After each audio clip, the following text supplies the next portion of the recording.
Hello and welcome to Business 24 on iBrandTV. I am Michael Nath, your host on the show. Gross Domestic Product, GDP for short, is perhaps the most talked about economic concept anywhere in the world. That is exactly what we're going to talk about on this episode today. Now, to start with, let's take a business tip. And after that, we go on a short break. Keep the big vision in sight. Fuel your vision with perseverance. Make a plan, but be flexible.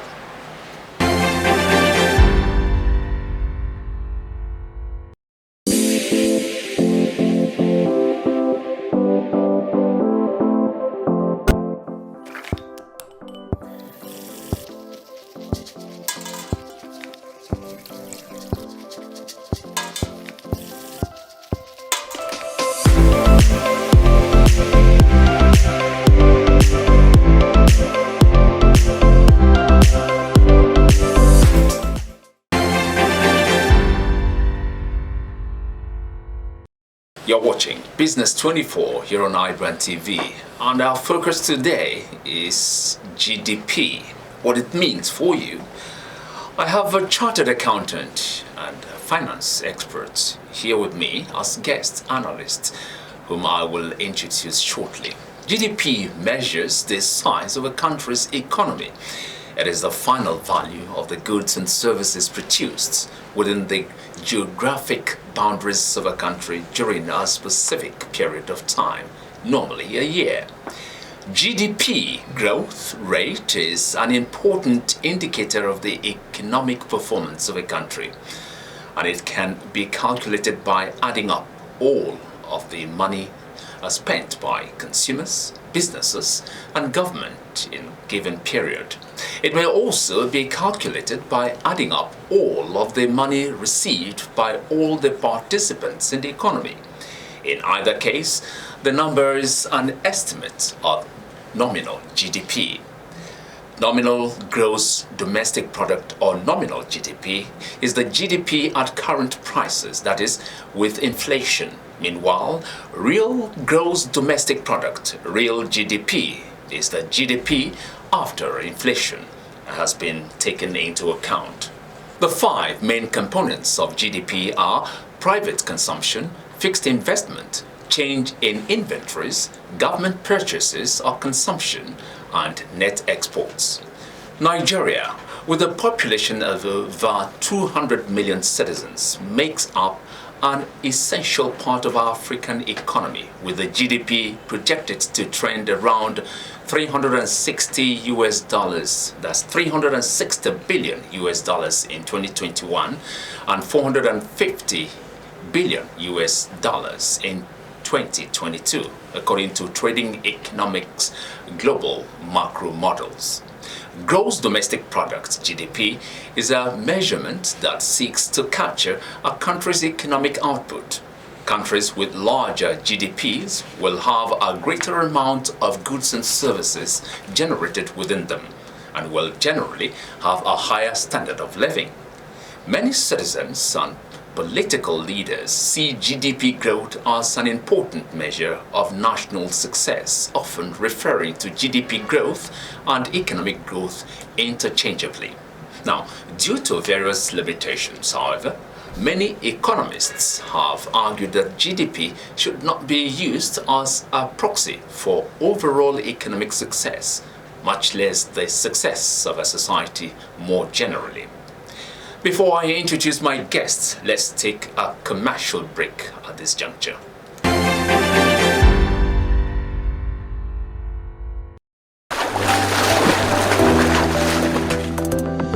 Powerful looks command respect, they say.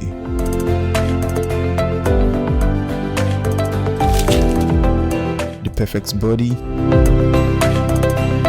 the perfect grooming, and ultimately the perfect skin. Looks, style, and grooming makes the ultimate man.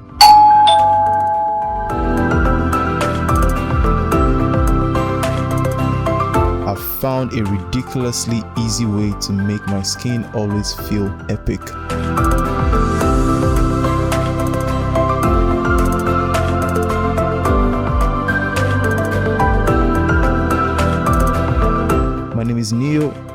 found Blemiviv, and now my scheme finally makes sense.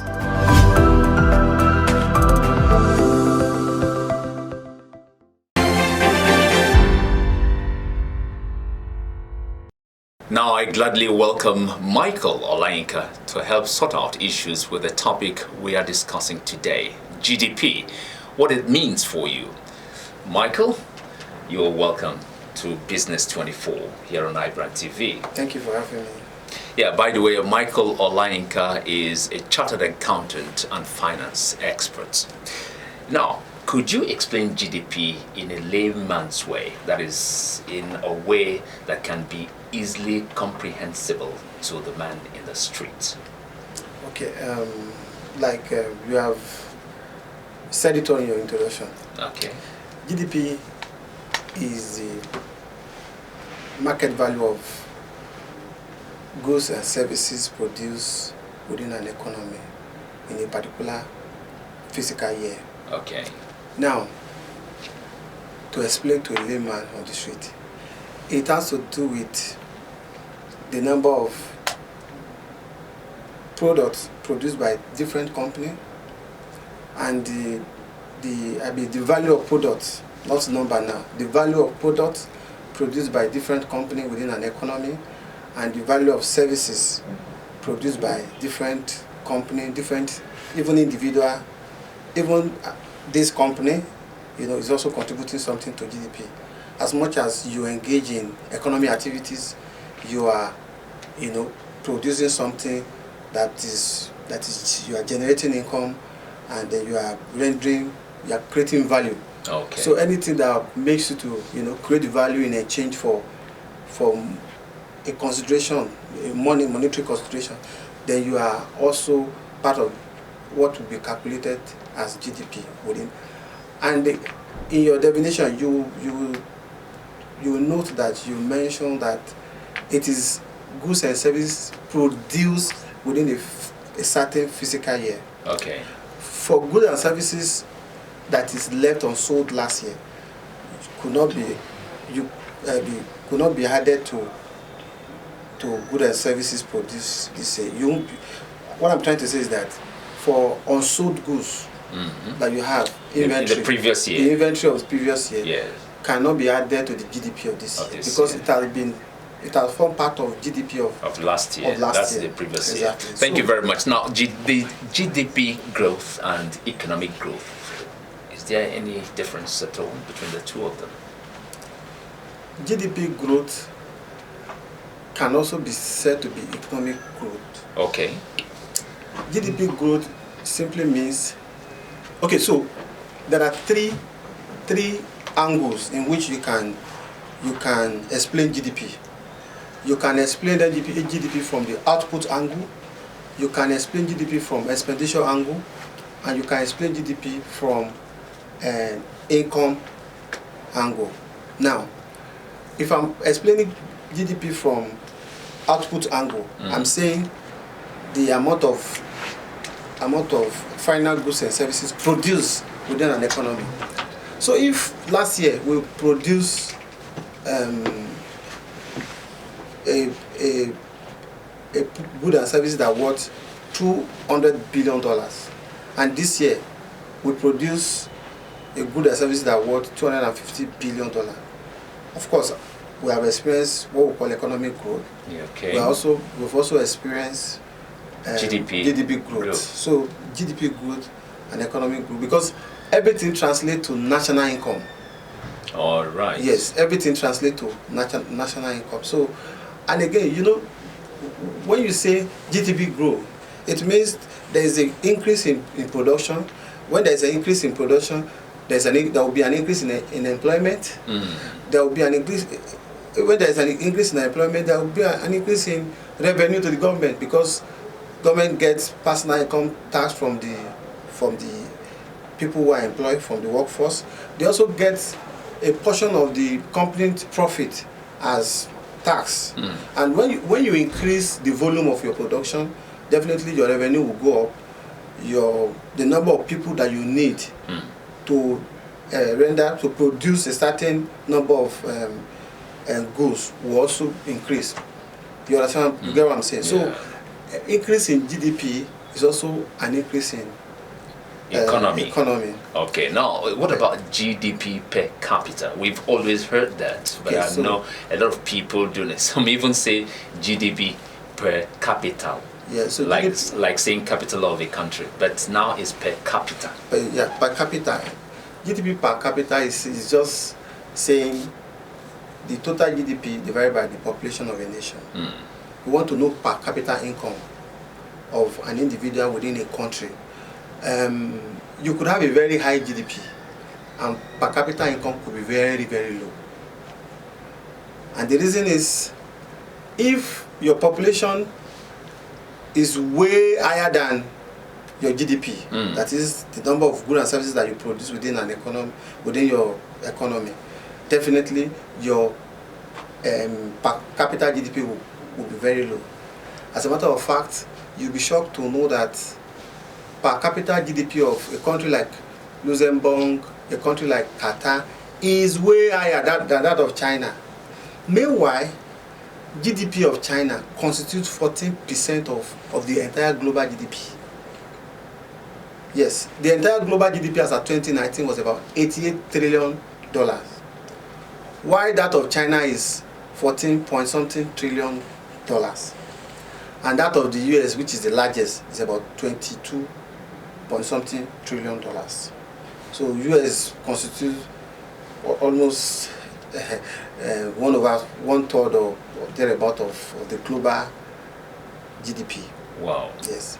And in all this discussion, you will still get to where our homeland, which position are we holding? Yes, I was going to ask. We're about well over 200 million in population. Okay. And currently, as at 2018, I saw that you were giving an analysis about the projection of 2020. Yes. As at 2018, 2019, we were doing close to 450 billion.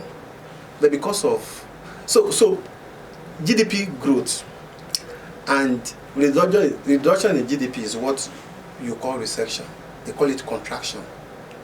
Instead of growing, if you are now reducing, like you do 200 billion, like okay, say prior to 2020, we were doing over 450 billion. So in 2020, there's a contraction, about how many percent? 2 to 3% contraction, which is the reduction in the GDP, and that was why we enter into recession. Though in Nigerian cases, it's always different. Why? If I want to tell you why we will not live here, Really? let me give you an example. During recession, that is when there is a contraction in GDP, it is a time where prices of goods and services will go down. Normal economy. If you are talking about American economy and other part of the world, during contraction, the prices of goods and services will go down. Ask me why? Because the disposable income of household has gone down. So people buy what they need. You understand what I'm saying? They don't just buy just because they want to buy. What they need at that time is just to survive. But you agree with me that last year, 2020, the prices of items went up when Nigeria was in recession. So Nigerian case is always, it's not always normal, it's always abnormal. Yeah. So, now, to what extent do foreign investments affect a nation's GDP? Definitely. Like when we define GDP, we using the output approach, we say is the value of the goods and services produced within an economy. So if you have now when you are saying foreign investment, there is what we call FDI. Okay. And there is other one which is indirect investment. FDI is foreign direct investment. Okay. Then the other one, the indirect investment, is when you buy into the stock market of a country. Like you just buy a share, a foreigner buy a share of a company within there will be an injection of foreign currency, but that might not have direct impact on GDP. Although you have impact on GDP, but it doesn't have direct impact on GDP. What impact does it have on GDP? Of course, it is a reallocation of capital from a foreign entity to local entity, which could lead to expansion. You know, a company who is doing, maybe is producing 20 metric ton of sugar or cement, needs more money to produce 400 metric ton, or, you know, just to increase the number of items he produces, of goods he produces. So if you get indirect foreign investment, of course it will definitely lead to. But the FDI is direct. Company has come to Nigeria to either buy a company or start a fresh company, like you have MTN coming to Nigeria in those times. Those are FDI. Those are foreign direct investment. You probably would have been hearing FDI. That's different between direct and indirect. So definitely, when there is a new company starts a business in Nigeria, they start producing in Nigeria, definitely it will improve the economy. The economy and it will lead to economic growth and GDP growth. Okay. Now, you've said this. On the other hand, what about individuals and private establishments? How do they contribute to the growth of a nation's GDP?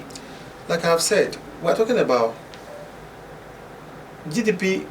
GDP is goods and services produced by every being in a nation. Every individual. Like what we are doing now, like as we are here now, we are also contributing to. If, for example, on your show you do advert, the advert you translate to now. It's a goods and services, not just goods, and it's not government. We are not talking about just government goods. We are talking about whatever goods and services produced within that economy. Another thing you must also know is that, in fact, economy, when you are considering national income, every national income comes from individual. Then they go back to individual. For example, economy believe that investment companies are not, they don't have what we call, they have artificial personality, but of course they are promoters, they are the people who funded this company are individual like you.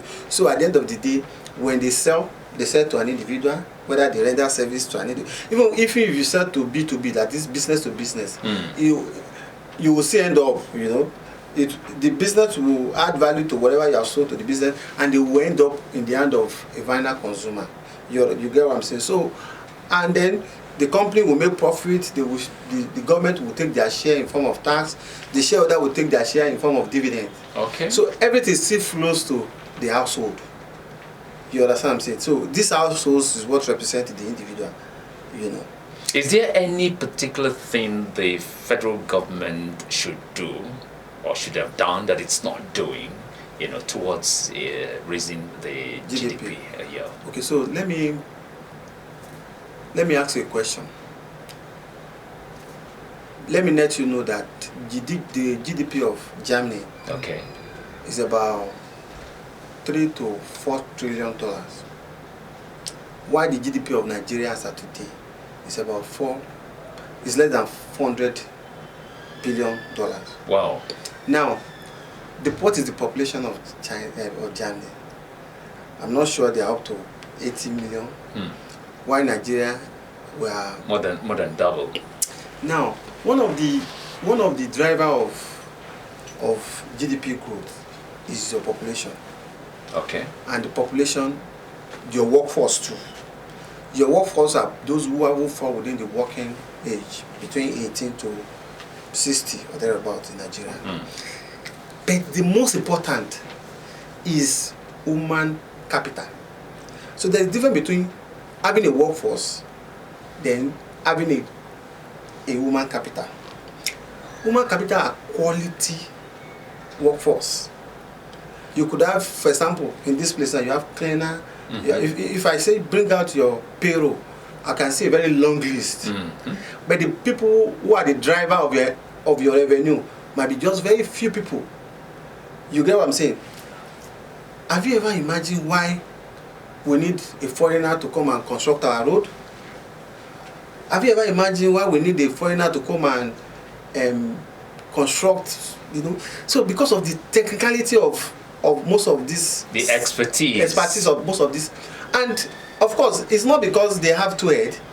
It's because number one, the quality of education that we're exposed to. What is the budget of the government towards education sector when you compare to other parts of the world? So the quality of look at Google, Facebook. Facebook is valued close to $1 trillion. Amazon is valued close to. These are companies funded by individuals. Like, but I tell you, Dangote is almost everywhere. It's the biggest in our sector. It's not up to Dangote everything. It's not up to 10% of what am I even saying? It's not up to 5% of ordinary Amazon. Which is also owned by an individual. So what are you driving at? What makes difference is the quality of that individual. These are people who are exposed, probably they have the best, the good environment to think. They are not thinking about food, so they can do research and start. And before you know, look Google. Facebook started in 2005. I've been hearing Dangote since 1980 something. You understand what I'm saying? Dangote is doing well, employing a lot of people. Good, as in is a fantastic individual. He has done well for this economy. But what I'm trying to let us know is that if you don't invest in education to improve the quality of your workforce, then you will, even if you have 1 billion population, you will be, you will still be looking at the like of US ahead. Or for example, we just compare a US of 300 million population to a China of about over 1 billion population. Yes. Of course, they've used their population well. Of course, they are training behind the US. Okay, let's now compare US to India. India is over 1 billion, and their GDP is less than $3 trillion. But the US of less than 300 is the quality of the individual. Okay. So government need to invest in people. When you invest in people, definitely it will trickle down. All right. Now, investing in people is one of the ways to ensure steady growth of the GDP. Exactly. Is there any other factor? Are there other factors that the steps the federal government can take? So another thing is, currently there are major source of revenue other than tax is revenue from the crude oil. So, and then, we'll be hearing, invest in agriculture, invest in this, invest in that. But, I don't know the amount of investments diversification is not done overnight. Diversification is something that it takes a long process. It's not something that you diversify this year and start reaping the effects next year. If I want to solve, like say, if I'm the president of Nigeria, I think about solving Nigerian problem, trying to see how I can improve the GDP. If I'll just look at one sector and solve a problem of the sector, solving a problem of the sector can trickle down to solving, but it could take a very long time. For example, let me give you an example. We have several refineries in Nigeria. Okay. And these refineries, if they are working optimally to their maximum capacity, they can refine PMS that will consume within Nigeria. They will refine enough PMS to be consumed within the country. Okay. You know what this will do? All right. This will stop subsidy payment. The money that you pay for subsidy can be taken to other sector. You can invest in maybe power, use to focus on power and resolve the power problem. When you resolve power problem, the manufacturing company that left Nigeria, they will come back. Are you getting it? It will lead to employment. It will lead to a lot of things. Then another impact of it is that, of course, how much we spend in importing crude oil, refined oil back to Nigeria. It will reduce the a demand for dollar. And when there is a reduction in demand for dollar, what will happen? It will also improve the value of naira, because the exchange rate is subject to supply and demand. When you are demanding for a particular currency, definitely the price, I mean the exchange rate for such currency will be higher. So when you have less demand for that same currency, the exchange rate, because it, of course, we call it invisible hand in economics, which we call market mechanism. It's what drives the exchange. So the reduction, it will cut down the demand for dollar. Of course, a country that wants to, have close to full employment must invest in manufacturing. Yes. Because manufacturing can employ 10,000, 20,000, while service providing company might not employ more than say 1,000, and they will have it. In fact, they will achieve whatever they want to achieve. So manufacturing. So we need to encourage people to go into production. And how do we encourage people to go into production? You have to ensure that there's a stable power supply. And if you don't invest heavily in power sector, then where will you even have money to invest in power when you pay so much on subsidy? You get what I'm saying? All right. Thank you so very much, Michael. I've been talking to Michael Olayinka. Is a chartered accountant and finance expert. Thank you so much for your thoughts on the show today.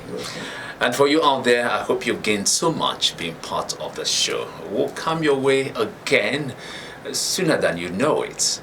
If you enjoyed today's package, a more interesting package is ahead. Until then, this is Michael Nath.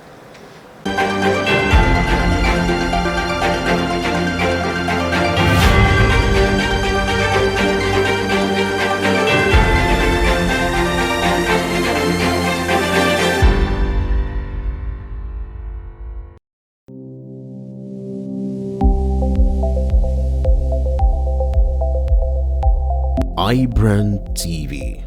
Business first.